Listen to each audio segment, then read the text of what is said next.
There it goes again, the telephone. Mr. Frank, do you hear? Yes, I hear. But this is the third time, Mr. Frank. The third time in quick succession. It's a signal. I tell you, it's me trying to get to us. For some reason, she can't come up to us and is trying to warn us of something. Please, please. You're wasting your breath. Something has happened, Mr. Frank. For 3 days now, Meep hasn't been to see us. And today, not a man has come to work. There hasn't been a sound in the building. Perhaps it's Sunday. We may have lost track of the days. You, with the diary, what day is it? I don't lose track of days. I know exactly what day it is. It's Friday, the 4th of August. I'm not a man at work. I tell you, Mr. Kraler, he's dead. That's the only exception. He's dead, and they've closed down the building, and Mead's trying to tell us. She'd never telephone us. Mr. Frank, answer that. I beg you, answer it. No. Just pick it up and listen. You don't have to speak. Just listen and see if it's Meep. For God's sake, I ask you. No, I tell you no. I'll do nothing to let anyone know we're in the building. Mr. Frank is right. There's no need to tell us what side you're on. If we wait patiently and quietly, I believe help will come. I'm going down. Too late. So we just wait here till we die. I can't stand it. I'll kill myself. I'll kill myself. For God's sake, stop it. I think you'd be glad if I did. You want me to die. Whose fault is it here? We could have been safe somewhere in America or Switzerland. But no, you wouldn't leave when I wanted to. You couldn't leave your things. You couldn't leave your precious furniture. Don't touch me. Look, Peter, the sky. What a lovely, lovely day. Aren't the clouds beautiful? You know what I do when it seems as if I couldn't stand being cooped up for one more minute?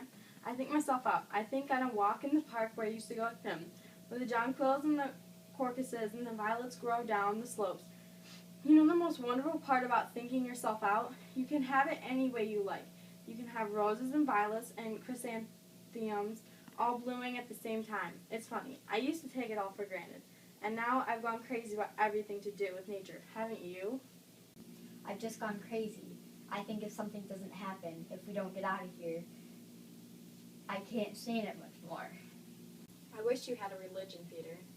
No thanks, not me.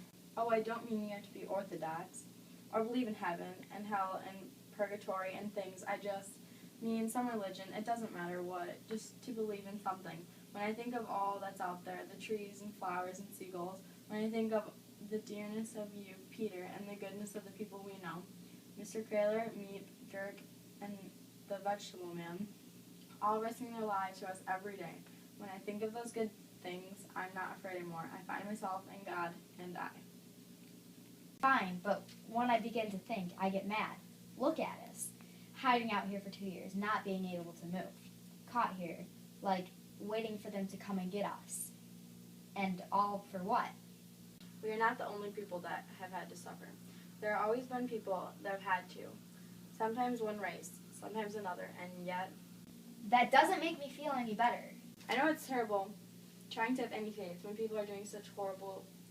But you know what, I sometimes think the world may be going through a phase the way I was with Mother. It'll pass, maybe not for hundreds of years, but someday. I still believe, in spite of everything, that people are really good at heart.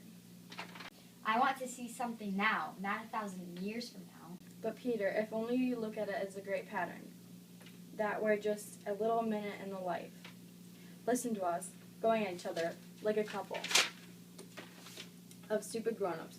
Look at the sky now. Isn't it lovely? For the past few years, we have lived in fear, and now we can live in hope. Open up, you in there, open up, quickly, quickly, quickly.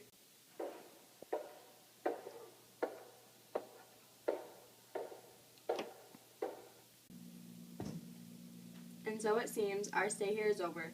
They are waiting for us now. They've allowed us 5 minutes to get our things. We can each take a bag and whatever will hold of clothing. Nothing else.